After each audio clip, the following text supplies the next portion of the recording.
ये वाह भाई वाह, बड़ा ही नरम तख्त है भाई।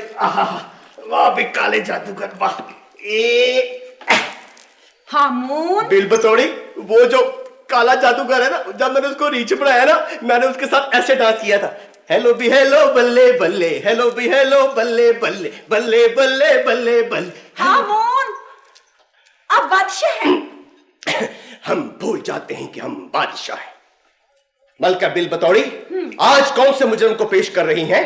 हाँ, आज के मुजरिम को पेश किया जाए।